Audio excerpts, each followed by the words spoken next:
বিভক্তি নয়, সকলে মিলে নির্বাচনে সুষ্ঠু পরিবেশ বজায় রাখতে কাজ করার আহ্বান জানিয়েছেন জামাতের আমির ডাক্তার শফিকুর রহমান।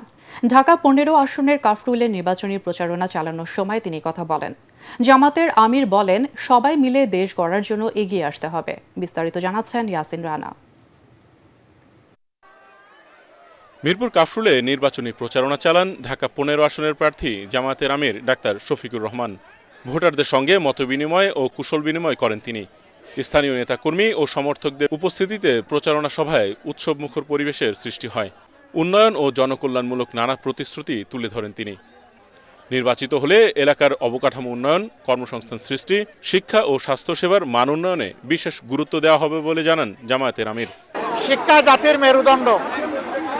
শিক্ষা ঠিক হলে ইনশাল্লাহ জাতি ঠিক হবে।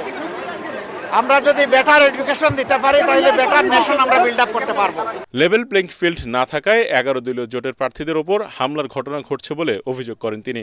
আমার একজন প্রতিদ্বন্দ্বী এখানে আসেন অনেকেই, একজন বিশেষ প্রতিদ্বন্দ্বী আছেন, তাকে আমি ওয়েলকাম করি।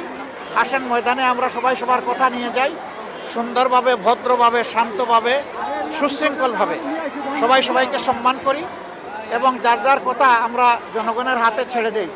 নির্বাচনে সুষ্ঠু পরিবেশ বজায় রাখতে সবাইকে ঐক্যবদ্ধভাবে কাজ করার আহ্বান জানান শফিকুর রহমান। পিছন নিয়ে আমরা আর কামড়াকামড়ি করতে চাই না, আর জাতিকেও আমরা বিভক্ত করতে চাই না। আমরা সবাই মিলেমিশে ইনশাল্লাহ সামনে আগাতে চাই। এই শিক্ষা প্রতিষ্ঠানের আমি উন্নতি কামনা করছি। যখন ঢুকি তখন ছোট বাচ্চারা যেভাবে আজকে আমাকে রিসিভ করেছে, আমি সিম্পলি অভিভূত। আগামী ১২ ফেব্রুয়ারি দাঁড়িপাল্লার প্রার্থীরা বিপুল ভোটে জয়লাভ করবে বলে প্রত্যাশা ব্যক্ত করেন জামায়াতের আমির শফিকুর রহমান। আল্লাহ যদি সুযোগ দেন, তার একান্ত মেহেরবানিতে এবং জনগণের রায়ে ভোটে, তাহলে আমরা ইনশাল্লাহ এই এলাকাকে একটা আদর্শ এলাকা হিসেবে গড়ে তোলার চেষ্টা করব। ইয়াসিন রানা, এটিএন বাংলা, ঢাকা।